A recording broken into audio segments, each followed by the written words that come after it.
E aí, galerinha, beleza? Como é que vocês estão? Estão tudo bem com vocês? Nessa quarenteninha agora que deu uma esfriada aqui em Colombo.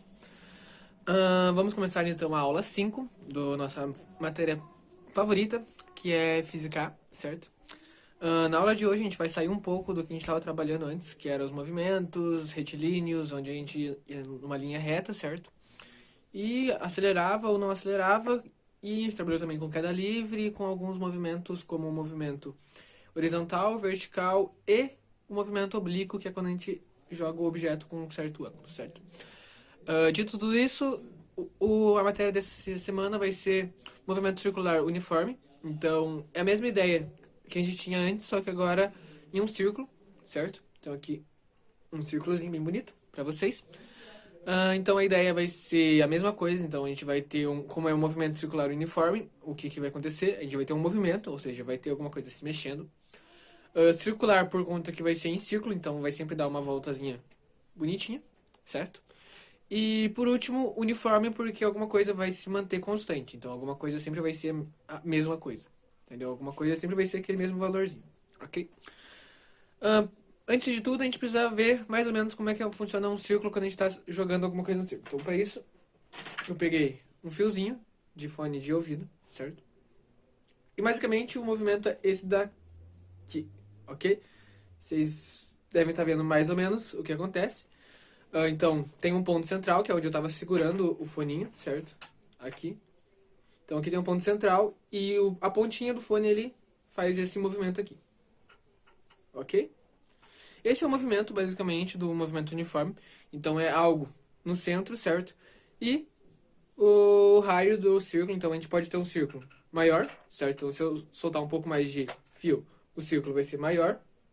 Ou se eu segurar um pouco menos de fio, aqui assim no caso, o círculo vai ser menor, ok? Deixando até o menor possível. Então, nós vamos trabalhar com isso e dito essas duas coisas, que ele pode ser um círculo maior ou um círculo menor, vamos começar com algumas coisas que a gente pode trabalhar nisso, ok? Primeiro é a frequência, certo? Que é a quantidade de voltas que ele dá em um certo tempo. Então, a frequência que acontece o movimento, ou seja, a frequência que esse fio, ele começa aqui, dá essa volta e chega aqui de volta. Pode ser uma frequência alta, ou seja, ele ter muitas vezes em um curto período de tempo, ou voltas mais longas, como ele demorar, por exemplo, horas para ele fazer esse movimento, que é no caso do relógio, por exemplo, onde o ponteiro das horas demora mais ou menos 12 horas, lembrando um pouco de relógios manuais, não é manuais. Relógios que não são digitais, certo? Então, relógios daquele lá de ponteirinho mesmo, onde ele demora cerca de 12 horas para ele fazer esse movimento. Ou o dos minutos, que demora 60 minutos, e o dos segundos, que demora 60 segundos para dar essa volta completa. Então, são frequências diferentes para o mesmo movimento. Ou seja, no mesmo círculo, certo? Que a gente tem o círculo aqui, então imagina um círculo. Esses ponteiros, ou seja, os três ponteiros do relógio, eles podem demorar diferentes tempos. Então, eles têm frequências diferentes e períodos diferentes. Tem uma certa relação entre frequência e período, certo? Onde o período é o tempo que ele demora para fazer esse movimento, que é como eu falei, alguns demora, o dos segundos demora 60 segundos, o dos minutos demora 60 segundos, 60 minutos, desculpa, e o das horas demora 12 horas para fazer esse movimento, ok? Assim como também pode ter a frequência. A frequência já é o inverso do período, ou seja, quantas voltas ele dá naquele certo tempo. Normalmente a frequência é mede em hertz, ou seja, quantas voltas eles dão por segundo, certo? Então a frequência é mais usual em coisas que se repetem muitas vezes e muito rápido. Então, alguma coisa que está girando demasiado rápido nesse nosso movimento, ok? Outra coisa é a velocidade, certo? A gente vai ter então duas velocidades. A gente vai ter a velocidade do objeto em si na ponta, ou seja, quando a gente está fazendo esse movimento, esse pininho aqui do fone, ele está fazendo aqui e ele tem uma certa velocidade, certo? Que é quando ele está se movendo. Mas outra coisa importante, então, é a velocidade angular, ou seja, quanto que o ângulo dele varia, certo? No tempo. Então, se a gente varia, por exemplo, 360 graus em um segundo, a gente tem essa variação de 360 graus em um segundo. Mas, não necessariamente, essa velocidade vai ser a mesma na ponta do fio. Normalmente a ponta do fio é um pouco maior porque ele tem um espaço maior, certo? Ele vai ter um espaço de todo o círculo. Conseguem entender mais ou menos? Então a gente vai ter essa velocidade aqui em todo o círculo. Então se o círculo é maior e ele fizer essa volta aqui, certo? O pino tá andando muito mais, o pinozinho do fone no caso, ele tá andando muito mais, certo? Ele tá fazendo essa volta inteira. Vocês não devem estar vendo aqui embaixo, mas imagina que eu tô fazendo aqui embaixo. Então ele faz essa volta inteira. E se o raio é menor, ou seja, esse raiozinho aqui, ele faz essa volta. Ok? Porém, se eu fizer a mesma velocidade angular, ou seja, se eles variarem o mesmo tempo aqui, então digamos que em 1 segundo ele vai fazer essa volta. Então, o fio grande vai fazer em 1 segundo. Em 1 segundo ele vai fazer essa volta inteira, certo? E no mesmo jeito, em 1 segundo ele vai fazer essa volta. O que isso significa? Significa que no mesmo período de tempo, ou seja, 1 segundo, enquanto o fio menorzinho ele andou isso daqui, ok? O fio maior andou isso daqui inteiro. Então ele fez uma circunferência grande, enquanto o menor fez uma circunferência menor. Agora, lembrando um pouco lá atrás, quando a gente trabalhava com velocidade, a velocidade nada mais é do que o espaço dividido pelo tempo, certo? Então, a velocidade vai ser muito maior, como eu falei, no círculo maior, por conta que ele vai estar em uma circunferência maior, ou seja, um espaço maior, no mesmo intervalo de tempo que o círculo menor. Ok? Até aí? Então a gente já sabe algumas coisas sobre isso, então a gente vai trabalhar com a velocidade do objeto em si, a velocidade angular, ou seja, quantos ângulos qual que é a variância desse ângulo no tempo, ok? E também o período e o tempo, ok? E outra coisa que eu acabei falando é o raio. Então, quando o círculo é maior, ele demora um pouco mais, ou não. Se ele demorar mais tempo, ele apenas tem uma velocidade maior. E um raio menor, que é um círculozinho menor. Ok? Então vamos lá então para como que a gente pode trabalhar nisso. Todas as fórmulas que eu vou falar aqui estão no Classroom para vocês estudarem um pouco melhor e para vocês fazerem os exercícios que vão cair nos vestibulares, Enems e afins, e também a nossa lista de exercícios que já vai estar lá no Classroom. Ok? Então, primeira coisa, a gente tem a relação entre a frequência e o tempo, certo? Onde a frequência é o inverso do tempo, ou seja, a frequência vai ser igual a 1 dividido por t, t seria o período, ok? E do mesmo jeito, então, o período vai ser o inverso da frequência, ou seja, 1 sobre a frequência, ok? Como eu disse, e como a gente está retomando um pouco lá do primeiro conteúdo que a gente viu, que é o movimento uniforme, a velocidade ela é a variação do espaço em relação do tempo, ok? Dito isso, o que eu quero falar com... O que eu ia falar com isso é meio estranho. Mas bem, quando a gente trabalha num círculo, vocês vão lembrar um pouco lá de matemática, quando a gente quer saber a circunferência do círculo, ou seja, qual que ela tem aqui na... Qual que é o diâmetro do diâmetro, não. Qual que é a área aqui em volta do círculo, ok? A área a gente lembra que é πr ao quadrado, certo? E já só a parte aqui de fora do círculo, ou seja, a camadinha de fora, a gente lembra um pouco sobre o que é 2πr, certo? Então é 2 vezes πr. Não. 2 vezes πr, isso, tá certo. Nossa, como eu tô bobo hoje. Então, enfim, a velocidade então nada mais vai ser do que o espaço sobre o tempo. O espaço vai ser a circunferência, então 2πr. E o tempo vai ser o período, ou seja, o tempo que demora para aquele evento acontecer, certo? Então, dessa forma, a gente vai ter que a velocidade vai ser igual a 2πr dividido por t maiúsculo, que é o t de período, ok? Ou se a gente for trabalhar com frequência, como a frequência é o inverso do período, ou seja, em vez dela vai estar embaixo, ela vai estar em cima. Então, quando a gente vai trabalhar a velocidade do objeto, ou seja, não é a velocidade angular, é a velocidade do objeto em si, nós vamos ter que vai ser igual a velocidade igual a 2πr vezes a frequência. Ok? Até aí? E da mesma forma que como a gente trabalha essa velocidade do objeto, a gente também vai trabalhar com a velocidade angular, ou seja, quanto que o ângulo varia, certo? Quanto que esse ângulo aqui, é sempre 360 graus, então sempre a gente vai trabalhar com esse ângulo aqui, ok? Então, quanto que esse ângulo varia por tempo. Então, a gente vai ter essa velocidade angular, que a gente vai chamar de ômegazinho, que é um Wzinho, basicamente. É um ômega, só que minúsculo. A gente vai trabalhar então com a variação do ângulo, certo? Em um certo tempo também. Da mesma forma que a gente trabalhava a velocidade do objeto em si, certo? Então a gente vai ter que esse ângulo aqui ele pode variar 2π, ou seja, ele pode variar 360 graus. 2π nada mais é do que a gente trabalhar esses graus em radianos.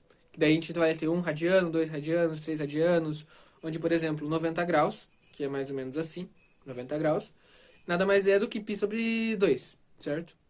Enquanto 180 graus, então a gente tem uma linha reta aqui e esse ângulo aqui, certo? 180 graus, seria π. Então 2π seria 360 graus, ok? Dito isso, então, a gente pode ter que o ômega, ou seja, a velocidade angular, vai ser o espaço, como o espaço é 2π, certo? Que é o ângulo máximo que ele pode ter, dividido pelo tempo, que novamente a gente pode trabalhar tanto em período quanto em frequência. Se a gente for trabalhar em período, o ômega, que é essa velocidade angular, nós vamos ter que vai ser 2π sobre t, certo? Que é 2π, o espaço, dividido pelo tempo, t, que é o período. Ou a gente pode também ter o ômega, lembrando que a frequência é o inverso do período. Então a gente pode ter que o ômega pode ser 2πf, f de frequência novamente. Ok? Dito isso, a gente pode ter então que, se você pegar as duas formulazinhas, tem uma pequena diferença entre elas, que uma tem o raio e a outra não tem o raio, certo? Então elas têm uma relação entre si, que é a velocidade, ou seja, a velocidade do objeto, ela nada mais é do que a velocidade angular, certo? Então a velocidade que varia o ângulo, vezes o raio. O raio é, como eu falei, a distância entre o centro e o objeto em si que está estudando. Então, se o objeto estiver aqui, essa distância aqui. Se o objeto estiver aqui, essa distância aqui. Ok? Então, algumas coisas que a gente tem que saber sobre o movimento circular uniforme. Apesar dele ser uniforme, ou seja, a velocidade que esse objeto aqui vai estar variando é sempre a mesma, então ele sempre vai estar fazendo esse movimento aqui na mesma velocidade, então ele sempre vai estar assim, assim, assim. Porém, a gente vai ter uma aceleração nesse movimento. Então, apesar dele ser um movimento que mantém a mesma velocidade, ou seja, esse objeto aqui, que ele está se mexendo, ele tem a mesma velocidade, ele está sempre com a mesma velocidade, tal. Só que ele tem uma aceleração sempre por meio. Então a gente vai ter uma aceleração que a gente chama aqui de centrípeta, ok? Não existe aceleração centrífuga, então a gente chama sempre de centrípeta, onde ela está no centro, por isso centri. E essa aceleração ela puxa para o centro, então você imagina que está a velocidade aqui, certo? Só que ela tem uma aceleração para baixo. Então ela vai fazer isso daqui. Só que ao mesmo tempo ela se movendo. Então ela vai, essa velocidade ela vai tendo uma aceleração sempre para o centro, enquanto ela está andando. Então ela está indo para frente, porque tem uma velocidade aqui, certo? Só que ela anda um pouquinho e a aceleração puxa ela pra cá. Ela anda mais um pouquinho, a aceleração puxa ela mais um pouquinho. E assim vai indo, só que em milésimo de segundo, então é algo bem rápido. Então ela anda tipo quase nada e ela já puxa um pouquinho pra dentro. Então por isso que parece que ela tá num círculo perfeito. Ok?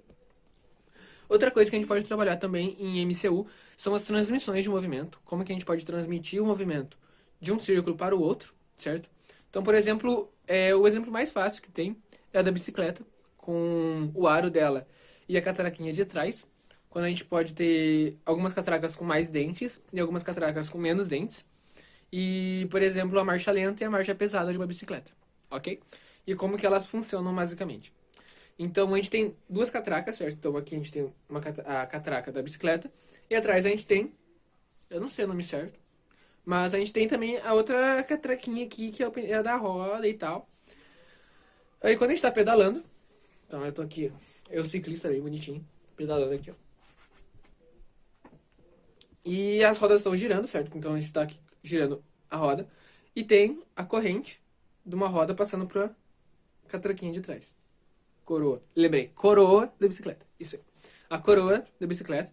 Então a gente tá vindo aqui e o movimento continua o mesmo. Então, quando a gente está com a roda girando nesse sentido, a coroa de trás vai estar girando nesse mesmo sentido. Então, quando a gente está trabalhando com correntes, ou seja, quando tem um fio entre uma roda e a outra, ou corrente, ou elástico, enfim, o que você estiver usando para transmitir o movimento, eles sempre vão ir para a mesma direção. Então, eles vão fazer isso daqui.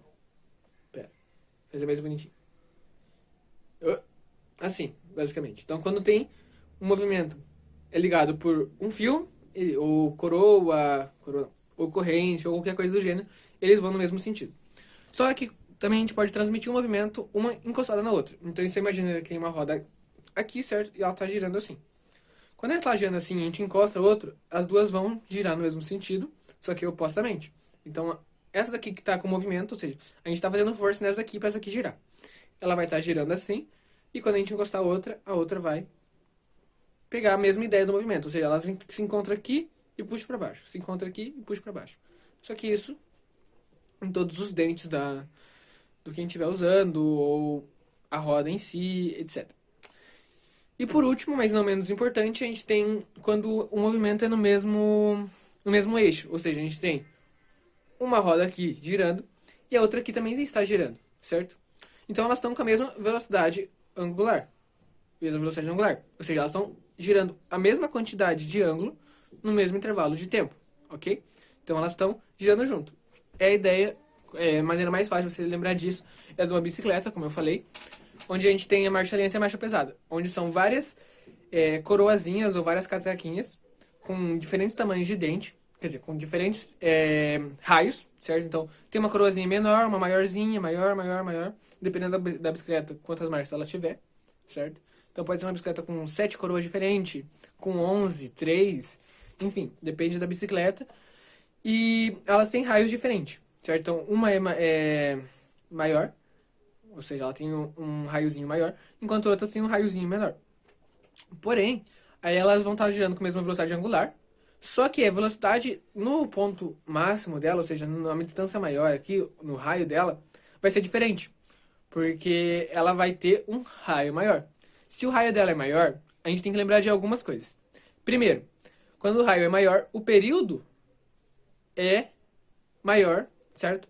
Para ele girar, ok? Só que a frequência é menor, ou seja, ele vai girar numa frequência menor e, consequentemente, a velocidade angular vai ser menor, ok?